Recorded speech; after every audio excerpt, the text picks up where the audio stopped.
Hi, I'm Bud Palmer. Behind me is the Bay of Monte Carlo. It's a peaceful sight reflecting the tranquility of this quiet city. But for 1 week of each year for the past 19 years, this peace and quiet has been shattered by the roaring of racing cars entered in the Grand Prix of Monaco. It's about the only time the gamblers leave their tables to bet on men with such names as Hill, Bonnier, Jean de Bien, Trintignant, Von Trips, Moss, and Ginther. The Grand Prix of Monaco is the first of 9 Grand Prix races which count towards the World's Driving Championship, and I think it's a unique race. It's a wildly twisting course, 100 laps, 195 miles long. It's the only Grand Prix course which is laid out on the streets right in the heart of the city. And I feel it's a race which demands more from the driver than the car. And now here's a word of welcome from a former winner and marshal of the race, Louis Chiron. Thank you, Bob. Welcome to the 19 Monaco Grand Prix. We expect 30,000 people.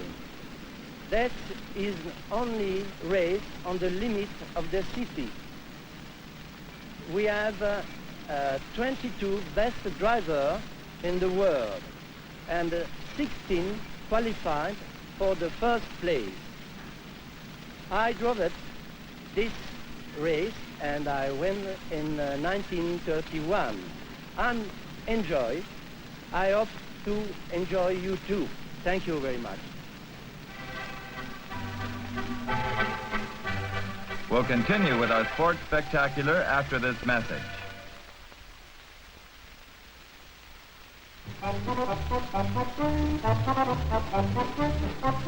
We're taking a guided tour of some of the streets in Monaco.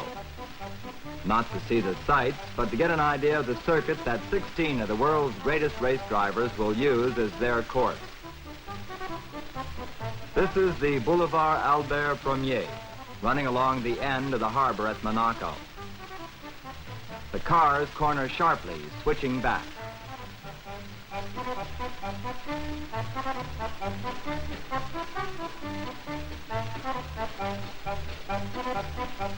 Past the pits, into an uphill straight. Past the Avenue Princesse Alice.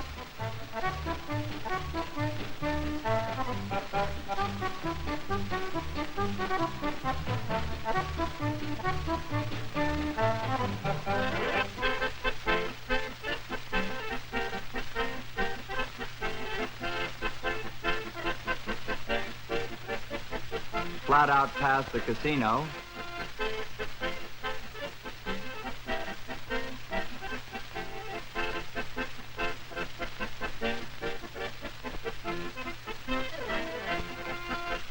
Dipping down the short street at over 100 miles per hour.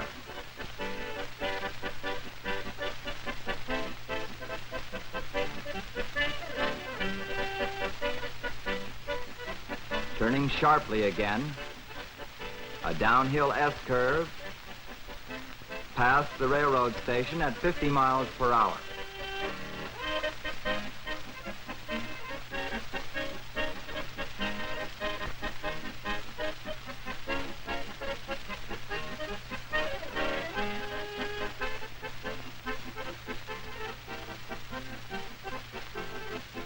Another turn, and onto the harbor leg at 120 miles per hour, down the Boulevard Louis II. This is the fastest part of the course. The cars will reach speeds of 160 miles per hour. And the most dangerous because of the tunnel ahead, where drivers have no leeway to maneuver in case of an accident or a pileup in the dark.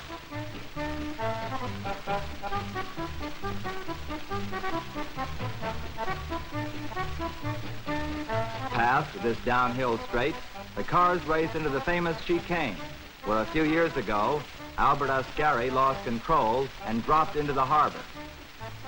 Into the Quai des États-Unis in top gear. Most drivers feel that here they have the best chance to outmaneuver their competitors.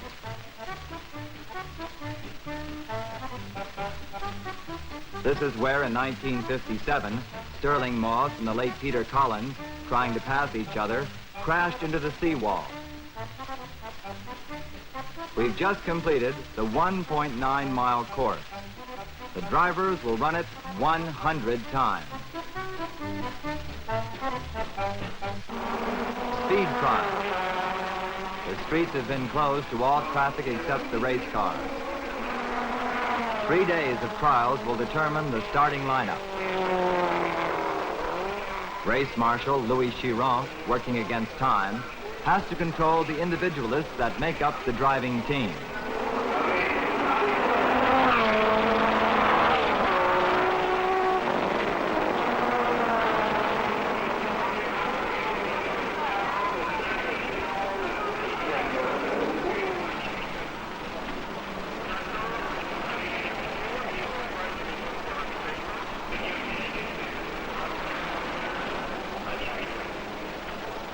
Object, to qualify.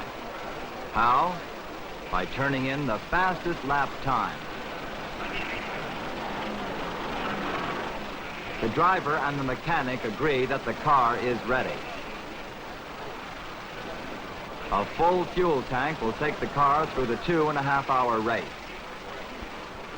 There's no time for pit stops or extensive repairs. A stop for any reason may lose the race. The only way the driver and the mechanic can test the condition of their machine is during these speed trials. Belgium's Olivier Gendebien and an Emeryson going out for a qualification lap.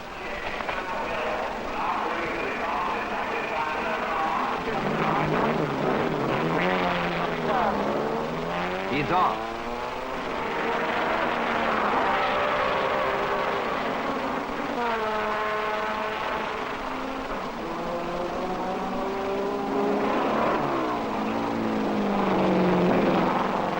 The railroad, drifting through the S-curve,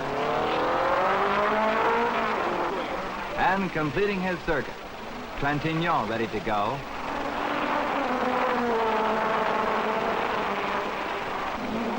He's a two-time winner at Monaco and certainly a man to watch.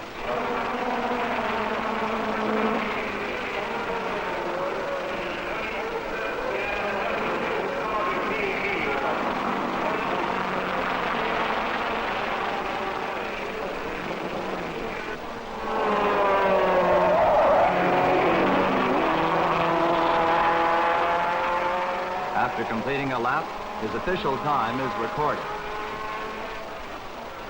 As each driver moves out, the others watch to evaluate the competition. Comparisons are measured in fractions of seconds.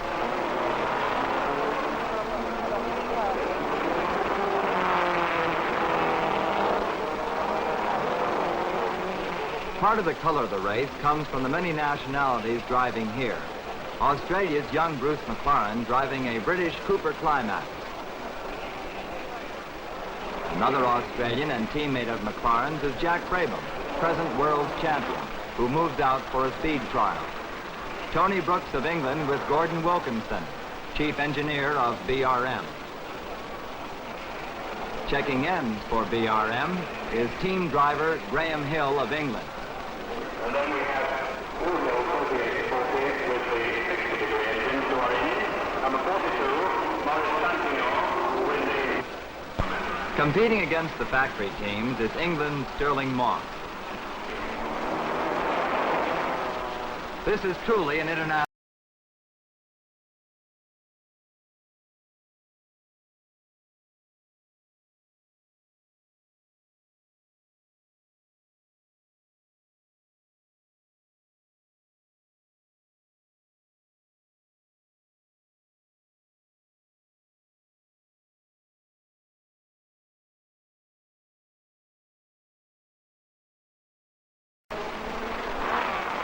And from Italy, the favorite, the Formula One Ferrari. The drivers, California's Phil Hill, Germany's Count Wolfgang von Trips,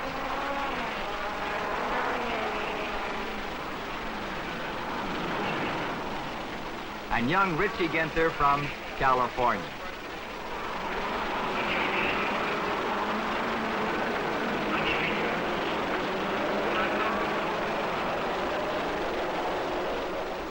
The speed trials continue. Each driver tries to improve his lap time to assure himself a place in the starting grid. There are 13 turns in the circuit, 90 gear shifts per lap, 9,000 in the 2.5 hour race. They travel at speeds that range from 160 miles an hour down to 20 miles per hour. The tension lessens. The drivers have finished their time trials and the decisions are no longer up to them.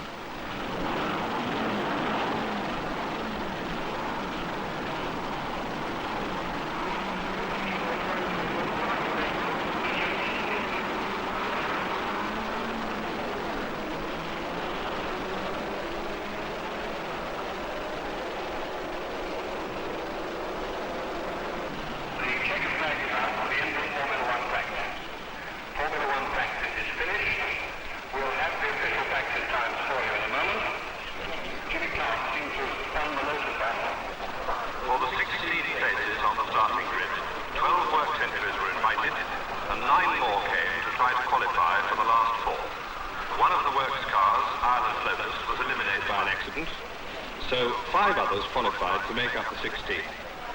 The starting grid in full, starting from the slowest on the back of the grid, is as follows. At the back, number 24, world champion Jack Brabham with his Cooper. He only did one brief practice period and then flew back to continue his qualification trials for Indianapolis. Next up, number 42, Maurice Trintignant, Cooper. 32, Cliff Harrison, Lotus. Number 8, Michael May with another Lotus. And then number 6, Hans Hermann Porsche. Number 22, John Surtees with the Yeoman Credit Cooper. Number 4, Dan Gurney's Porsche. Number 2, Joachim Bonnier from Sweden with his Porsche. And then number 16, Tony Brooks, BRM, on the outside of the third row. Next to him, number 26, Bruce McLaren with the Works Cooper. Number 40, Wolfgang von Trips with the Ferrari. Second row, number 38, Phil Hill's Ferrari. And number 18, Graham Hill with the BRM. And then on the outside of the front row, number 28, young Jim Clark with the Lotus. In the center of the front row, the young American, number 36, Richie Ginter, with the latest Formula One Ferrari. And in pole position, once again, after a brilliant lap in 1 minute 39.1 seconds, Sterling Moss himself with Rob Walker's Lotus. And that is the starting order for the Grand Prix de Monaco. We'll continue with our show, but first, this important message.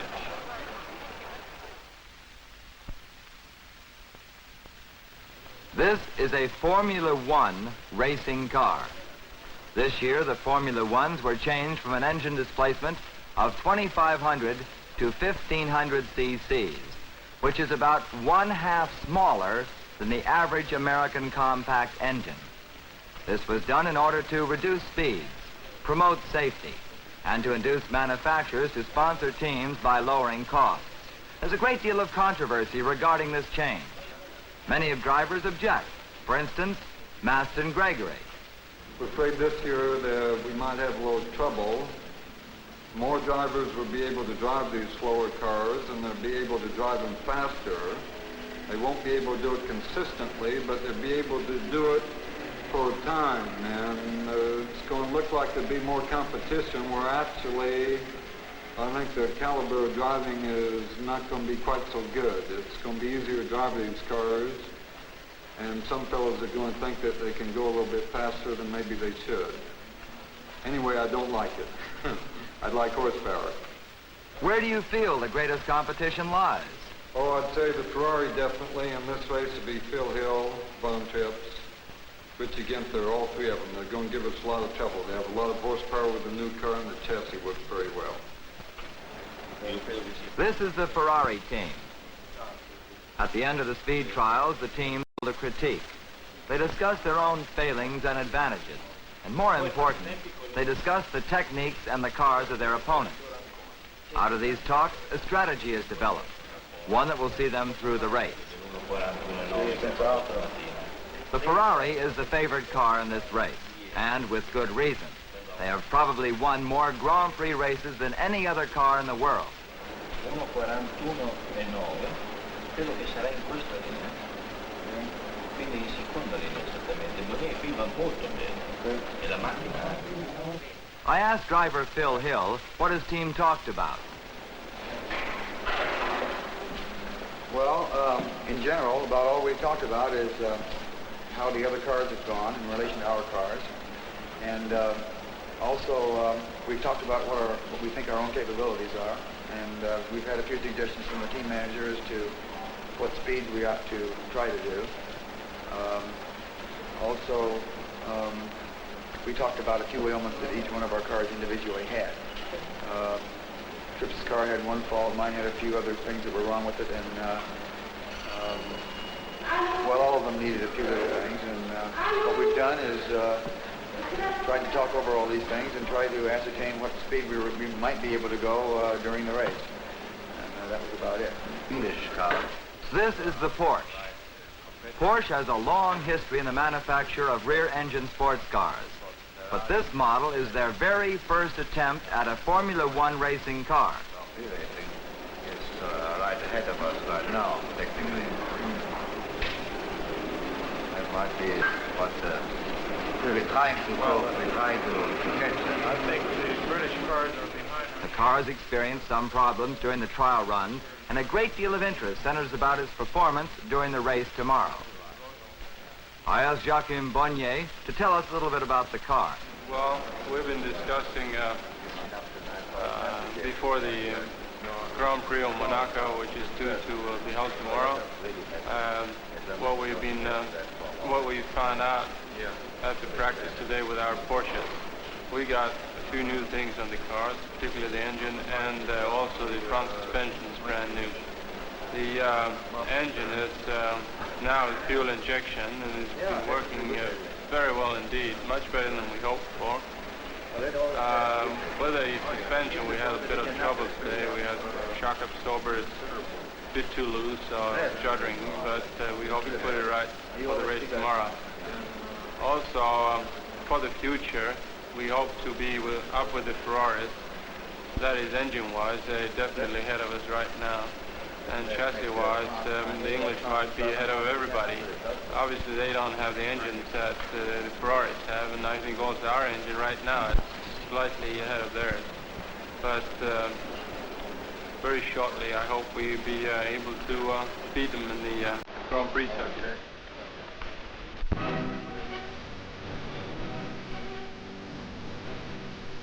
Monaco has seen 18 Grand Prix races.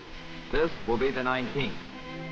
A tradition of pomp and ceremony begins the day.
The arrival of the mayor of Monaco means that the race is about ready to begin.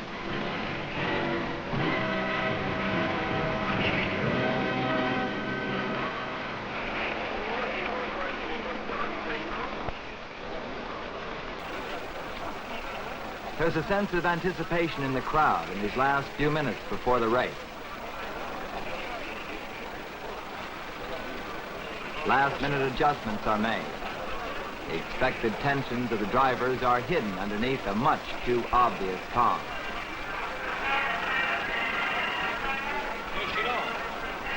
Last-minute check of the equipment.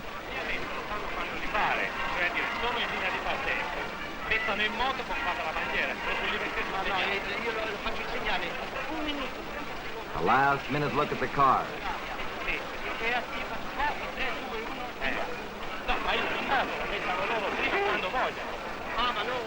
Regulations create order out of confusion. Un minuto e non parla, e la macchina non parla. Nessuno non deve partire, è lui che deve partire. Nessuno non deve partire. Che si può spingere dopo. No! Drivers, will you please meet in front of Monsieur Chiron, the director of the race. Drivers, please come up. Monsieur le conducteurs, venez joindre. Monsieur Chiron, la course ira alla ligne de départ, Bravo.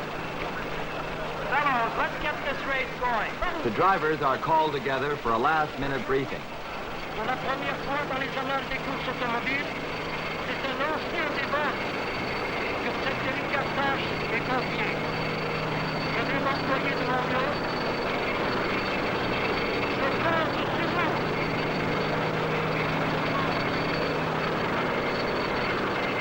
Je compte sur vous. Ensuite, They are reminded what the different flags mean. They are warned about which corners have been made more dangerous by oil and rubber slicks laid down during the practice run. vous connaissez le circuit et fini. They are told again about the international rules and regulations governing the event.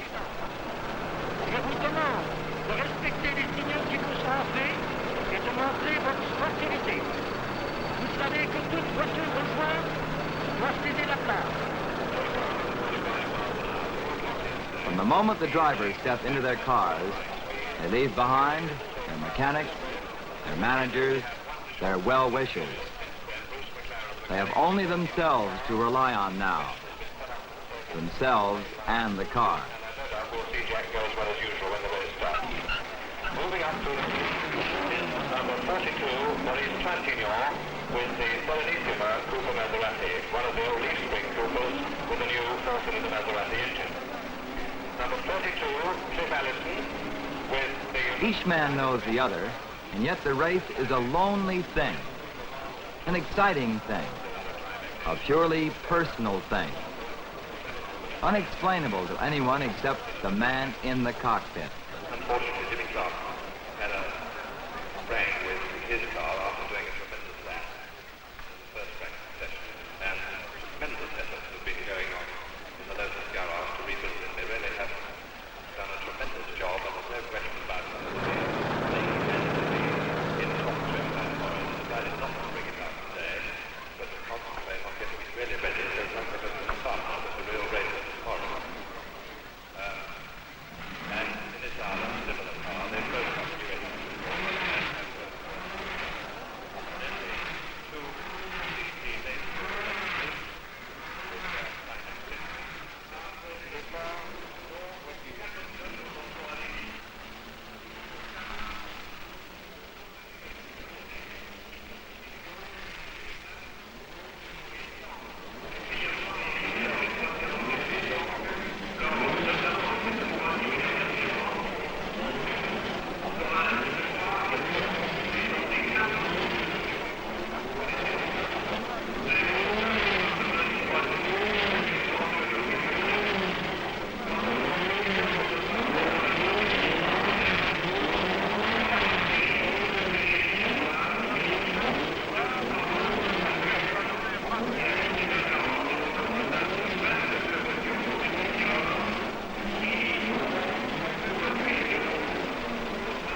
Countdown starts.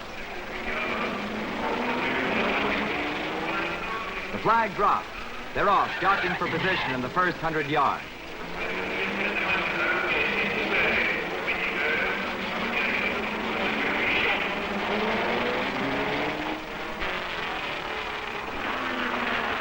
At the first turn, Ginther in number 36 has the lead.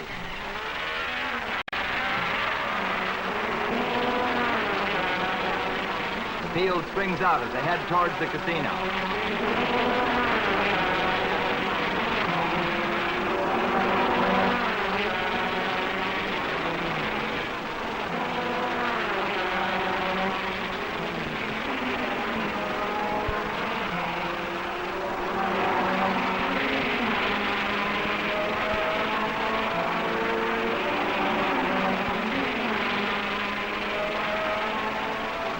station turn is Ginther, Moss, Bonnier, Herman, Graham Hill, McLaren, and Phil Hill.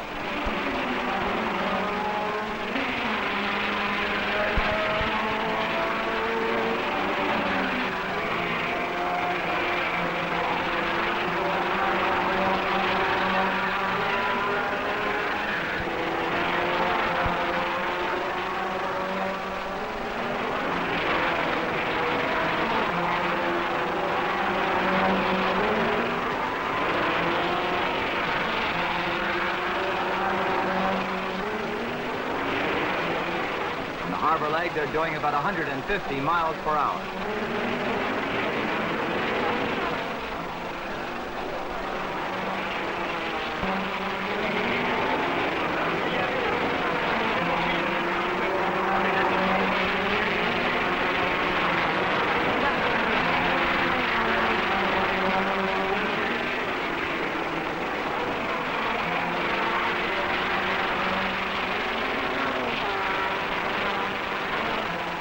At the end of the first lap, Ginther is leading Moss by 5 seconds. Bonnier third, Herman fourth. Each lap is being driven as though it was the last one of the race. There's no let-up in concentration and hope.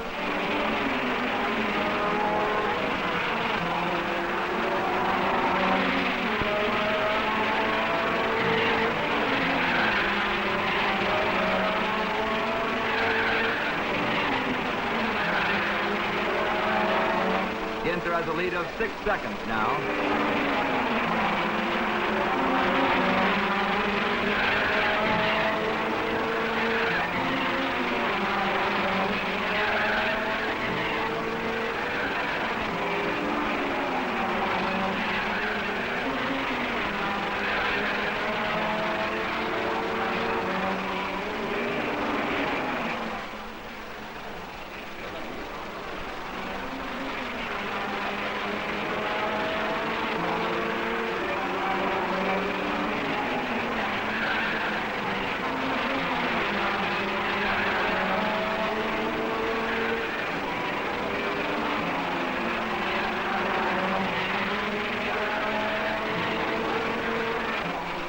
Smaller engines of this year's car has not slowed the pace.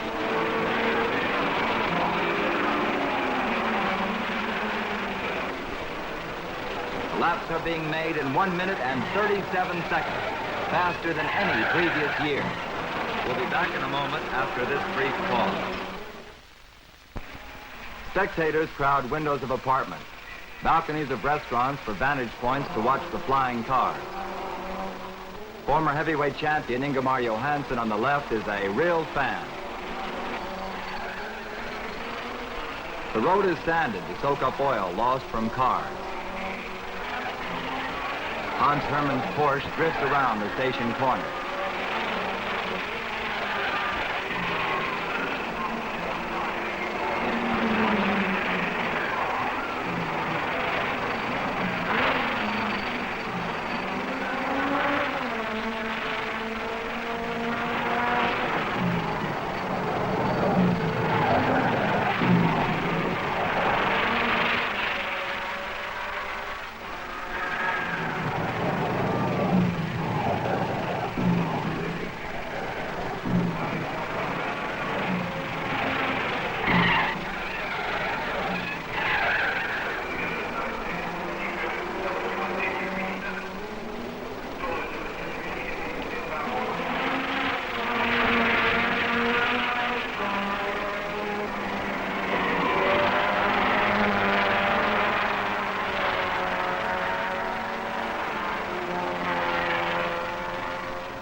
Ginther, 36, Moss, 20. And Ginther still holds off Moss as they go through the harbor chicane.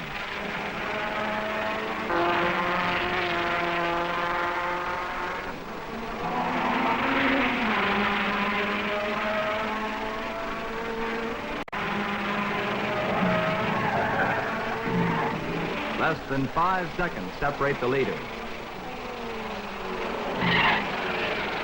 Ginther, Moss, Bonnier.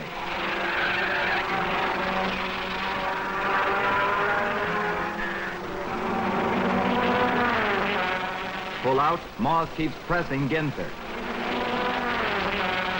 Passing the starting grid, it's still Ginther, Moss, and Bonnier's Porsche.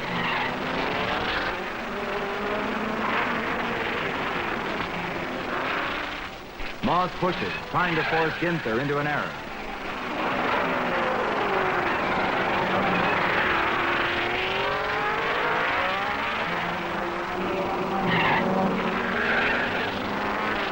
On the 14th lap, Moss makes his move. He passes Ginther as they start towards the casino. Moss, number 20, takes the lead.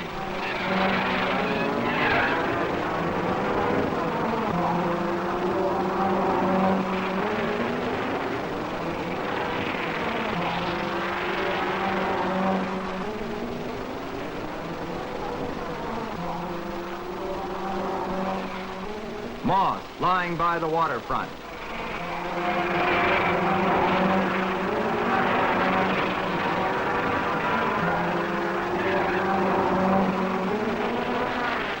The new order. First, Moss, number 20. Now second, Bonnier, number 2. And Ginther, number 36, drops to third. Mechanical trouble for Graham Hill.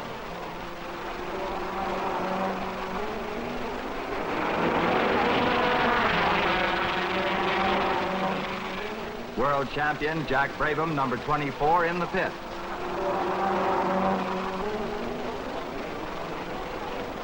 Whatever his trouble was, Graham Hill is out, and he's just a stoic spectator.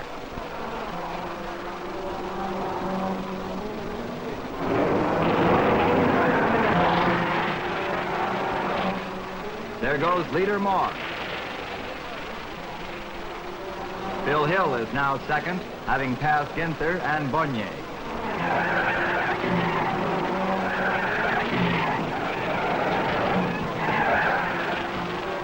Jack Brabham and his Cooper leave the pits.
Here come the leaders, Moss, Hill, and Ginther.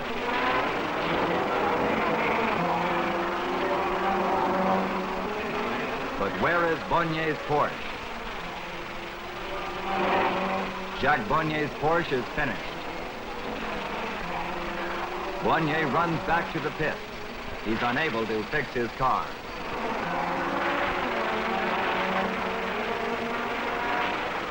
There's a disappointed driver.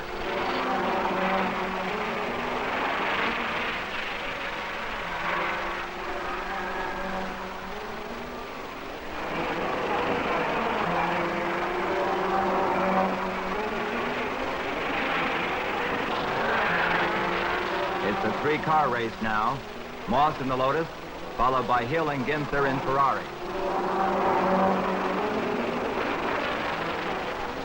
Michael May's Lotus begins to smoke. Probably a ruptured oil line. John Surtees of England is out of the race.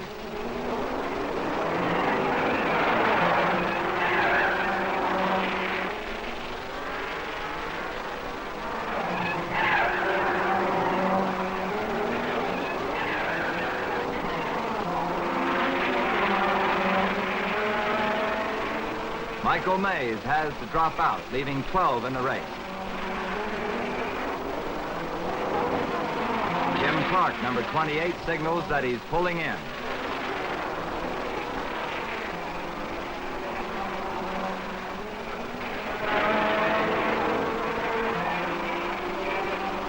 Hill and Ginther in Ferraris running nose to tail chase after Moss. Ginther seems to have the faster car. It appears he could pass Hill.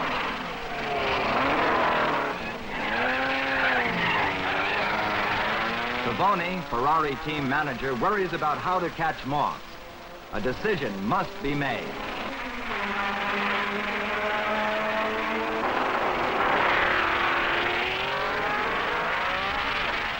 Signals are given to the Ferraris on the 73rd lap. The order for Ginther to pass Hill and catch Moss.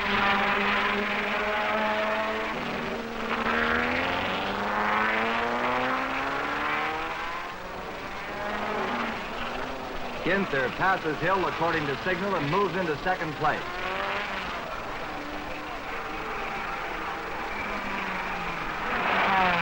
Ginther, trying to catch Moss, does a lap at 72 miles per hour. Incredible on this twisting course. Ginther has closed to within 3.5 seconds of Moss. The new tactics might pay off.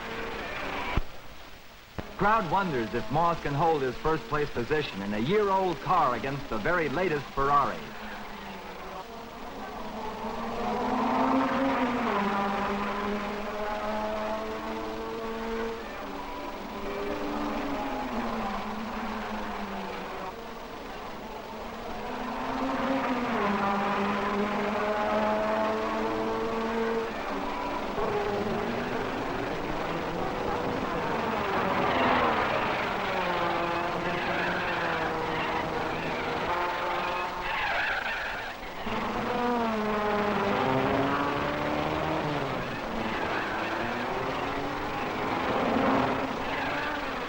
Ginther, driving on the edge, slams to within 3 seconds of Moss.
Starting the last lap, the position still holds.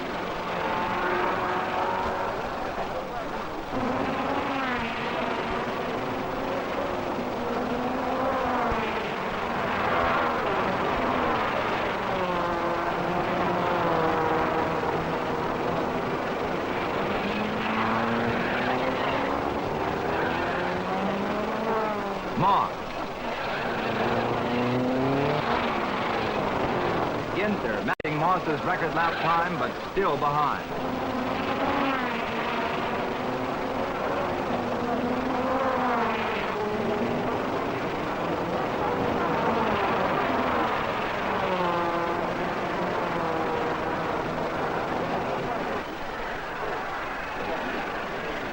It's Sterling Moss, first man to win the Grand Prix of Monaco 3 times. Second across the line is Richie Ginther.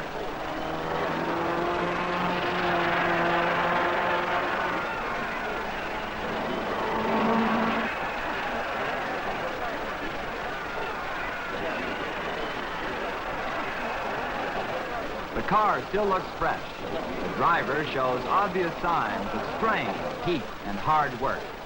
The 195-mile race was driven at an average speed of 70 miles per hour, the fastest ever for Monte Carlo. Richie Ginther's second place showed that the young Californian can hold his own with the world's best. I didn't go any faster than I was going, and they tried to make me go. Richie was sitting behind me for hours. He could go much faster than I could. I kept waving for him to make him go by. No, they wouldn't let him go by. So finally, when he went by, he went away like a rocket. He was right after most of them came by. But he didn't get it.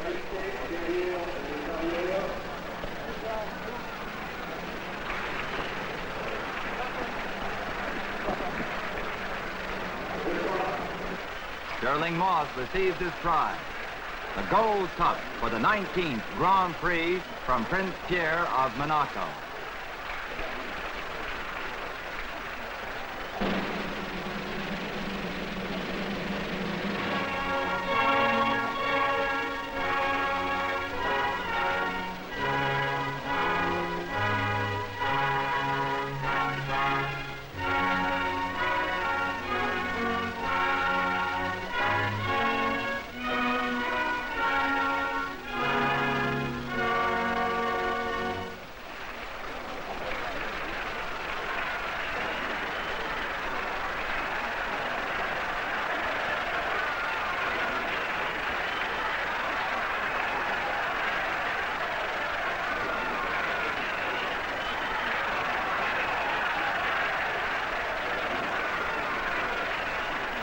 Sterling Moss has one more lap to make. A victory drive around the circuit to take the cheers of the crowds for a victory won by 3 seconds and 15 years of racing experience.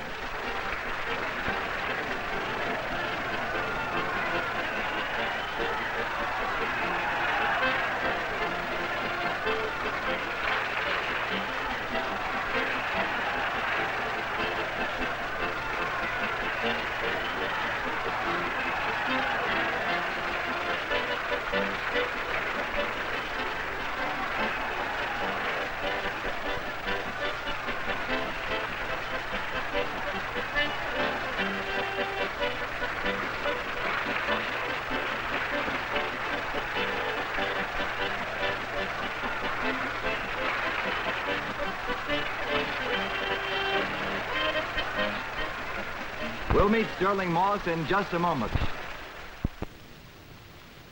Congratulations, Sterling. Did the race go pretty much as you expected?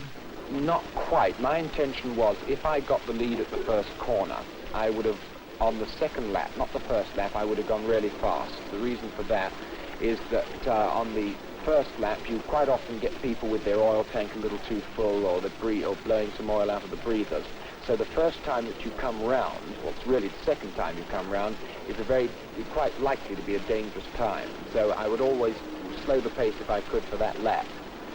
Then, if I'd been in the lead, I would have then gone flat out for 2 or 3 laps just to see if I could break away from the pack. If I could have broken away from the pack, then I would have done so, and pulled out if I could have 10 or 20 second lead. On the other hand, if I hadn't managed to pull away from the pack and I still had Richie Ginther or somebody sitting on my tail, I would have then slowed up and given him the lead for a certain amount of laps until I'd seen where I might be able to pass him and pull away. You see, the thing is, it's very much easier to follow a man, to chase, than be the one that's being chased. And if a man is following you really closely, I mean literally a couple of yards behind, he's learning an awful lot of your technique. Not necessarily for getting greater speed, but where he might be able to pass you. And if you'd have a particularly unusual line round a corner, which you may have found because of a bump or because of oil or something, you immediately show it to him. And therefore, unless you can break away from the pack, it's not a good thing in a race, I don't think, of 100 laps. They're leading it for 99 of them, and then have the bloke just pull out and pass you on the last one. I was rather forced into the position I was in yesterday because I was laying third, and then something happened to the man who was second, and which was Jim Clark. So I then moved to second, but I had to go faster because Joe Bonnier was coming up in third position. Well, actually, I was pretty worried because last year here, or 1 year anyway, I was 10 laps from the end when everything was going very nicely, and I had a minute, the thing broke. So until I saw that checkered flag, I wasn't sure, but particularly with the Ferraris right on my tail. You know, until I saw the checkered flag, well, I wasn't so sure. They got within about 2.8 seconds, which is pretty close. And they kept giving me the signal, and as far as I could see, it seemed to be a different chap each time. You know, one signal I'd get, it was Phil Hill, and then a couple of laps later, it was Ginther.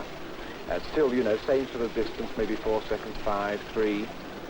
One seemed to have a go, and then the other one, you know. Yeah, I was driving flat out from approximately the third lap till the 100th lap. I don't know how much quicker I could have gone, but very, very little. I was really right on the limit. Is winning the race a matter of the car being as good as the driver? After Ginther dropped back, he'll remain 4 or 5 seconds behind you. Is that a case of equal drivers racing equal cars? Because the space between you remains so constant. Well, it is, in racing, it's difficult for people to understand, but 1/10 of a second, if you're right on the limit, is very difficult to find. And if you were taking the times yesterday, you'd find that Richie would pull maybe a tenth. They'd give me a signal that I was 4.8 ahead. And then I'd go like anything, and then I might pull it to 4.9. And then obviously he'd just get something just right, and it'd go back to 4.8. Very rarely did it vary more than that, except when one or the other of us had to lap a slower car. And that, of course, did drop it back half a second, or maybe even a second if the car got in the way, even just for a fraction on the road. If it meant you had to back off instead of being full bore in some particular point, you can drop a second like that. But when the road is clear and you're right on form, a 1/10 of a second is quite difficult to find. Well, the Grand Prix of Monaco is now history. Peace and quiet have returned to Monte Carlo. The cars and drivers have moved on. This was the third Grand Prix of Monaco victory for Sterling Moss, but he has yet to win the world's driving title. Some people say that he's too hard on cars and that a short course like this one was made to order for him. I don't know, but I do know that after the Grand Prix of Monaco victory, Sterling Moss is the man to beat. I'm Bud Palmer saying so long.